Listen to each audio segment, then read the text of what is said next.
Heyvanların ağzından su axır, qızdırması olur. Ağzında və ayaqlarında yaralar əmələ gəlir. Astara rayonunun bir sıra kənd və qəsəbəsində fərdi, eləcə də fermer təsərrüfatlarında saxlanılan iri və xırda buynuzlu heyvanlarda dabaq xəstəliyi yayılıb. Malqara arasında kütləvi xəstəlik əsasən rayonun Seləkəran, Giləkəran, Kələdəhnə, Böyük Şah Ağacı, Suparibağ, Şiyəkəran kəndlərində və Ərcivan qəsəbəsində müşahidə olunur. Təsərrüfat sahibləri deyir ki, heyvanlarda xəstəlik təqribən 10 gündür müşahidə olunmağa başlayıb. Mənim 14 baş heyvanım var. Onlar hardasa bir 10 gün, belə 12 gün ərzində xəstələniblər. Ağır xəstəlik keçiriblər. İçində yüngül keçirəni də olub. Vaksin vurulmuşdu bunlara. Peyvənd deyirlər, vurulmuşdu. Gəldilər, vurdular, astara baytarları vurdular. Ağızlarına su tökülürdü. Malqara arasında yayılan xəstəlik sakinlərə xeyli miqdarda maddi ziyan vurub.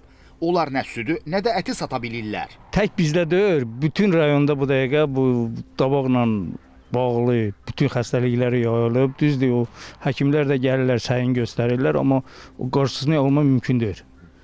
Yəni, öz həyatımda elə bir 4 baş inəyim var, onun 3-ü yoluqdur. Mal ölür, elə bir dilin qaynatmırsan. Yarab, usbur, göstərmişəm ona, ayaqlarını. Orası əziyyət çəkir, dərmanlarımız heç nə. Heç nə, dərman heç bir şeydir.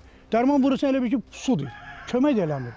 Öz gücümüzə bu belə gətirib çıxartmış, indi bilmirik bundan sonra nə olacaq, nə başımıza gələcək. Məsələ ilə bağlı Qida Təhlükəsizliyi Agentliyindən bildirildi ki, ölkədə heyvanların identifikasiyası və qeydiyyatı həyata keçirilir ki, bu sistem heyvan xəstəliklərinin aşkarlanması və onlarla mübarizənin təşkili, habelə heyvan mənşəli məhsulların qida zənciri boyu izlənilməsində mühüm əhəmiyyət kəsb edir.